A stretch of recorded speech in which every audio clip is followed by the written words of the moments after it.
What's up, everybody, and welcome to this episode of the podcast. We're going to be breaking down UFC Fight Night, Dern versus Xiaonan. But first, I want to talk about something like, not really MMA related, but in a way it kind of is because it's related to head trauma, right? And that's the situation with Tua Tagovailoa and the Miami Dolphins last night against the Cincinnati Bengals, right?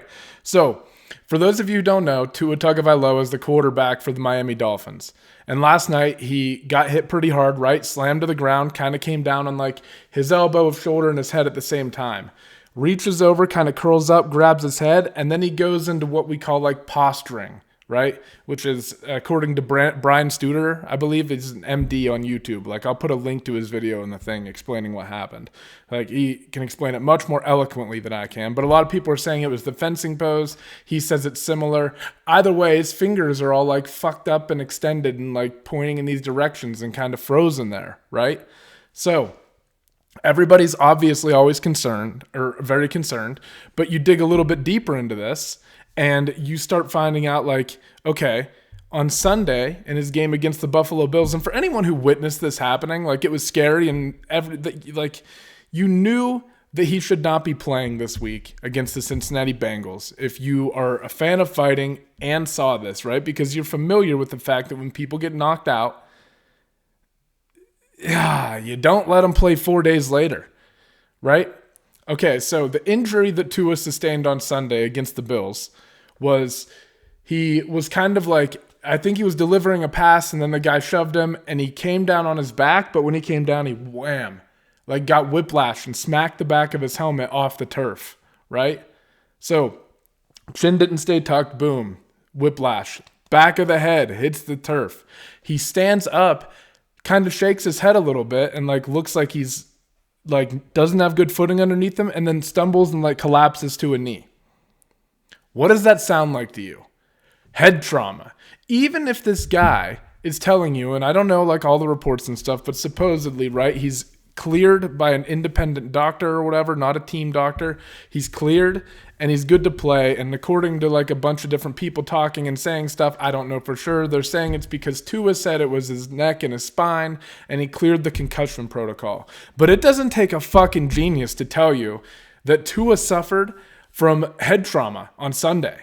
The way he stood up, I mean, it's reminiscent of when a guy gets knocked out in the UFC or in MMA, and he's trying to convince the ref that he's still okay as he's walking around the octagon, like falling to his knees, and he doesn't have control of his extremities completely, right? Like, he's moving, but they're not doing what he wants, and they're not responding, and he's clearly not all with it, even though he seems to be there consciously. I feel like that's what happened to Tua on Sunday versus the Bills. He essentially got TK fucking O'd, right? Like, if that had been in a fight, the fight would have been stopped based on the way he was acting and stuff like that, right? Like, that's what it really reminded me of.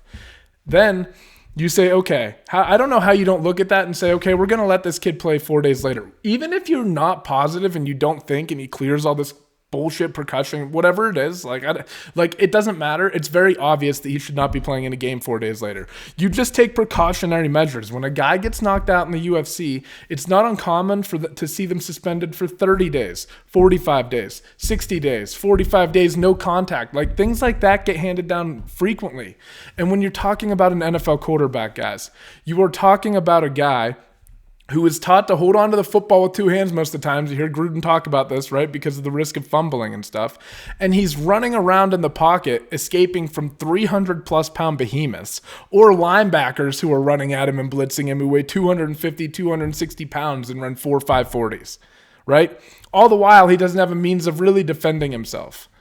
Okay? So you're asking this guy who has to release a football and put his body in a vulnerable position no matter what. You're asking him to go out and play after exhibiting signs of what most people would consider to be like at least a concussion.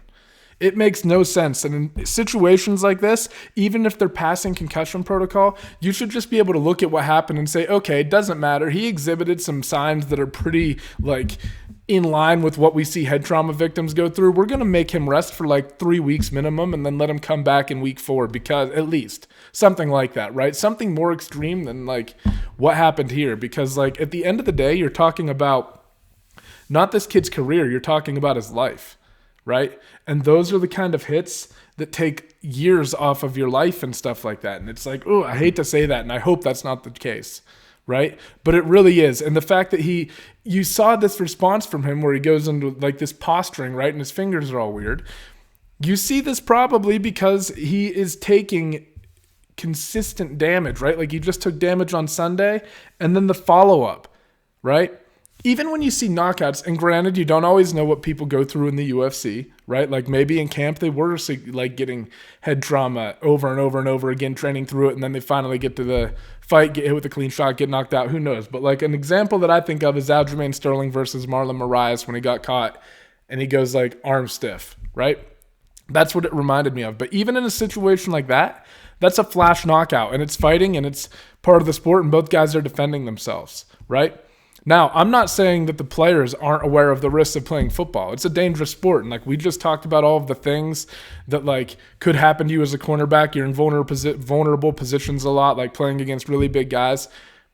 That's not what I'm upset about. You're allowed to take these risks on. You know that this is a possibility. But this wasn't like a flash knockout or a one-instance thing. This was, you had a kid on Sunday who very clearly showed signs of head trauma, regardless of what you want to say about his neck and his spine. I'm so tired of hearing that shit. He showed signs of head trauma, and then he played on Thursday night. And then you got to go a little bit deeper and wonder, like, if he played a worse team other than the Bengals, which isn't a big conference game, right? Are we looking at this a little bit differently, and did he get to sit? It's crazy. He should have never played, and in my opinion, should have been out for a minimum 2 weeks. Minimum 2. I really like more like 3 or 4 because, like I said, you're talking about 3 or 4 games and this kid's entire career. And then his life after that, right? So it's like, to see him go through that was just rough because if you leave it up to him, of course he's going to say he wants to play. It's like guys like Brian Ortega who are just too tough for their own good, and when they're losing, they'll continue to take punishment if you let them.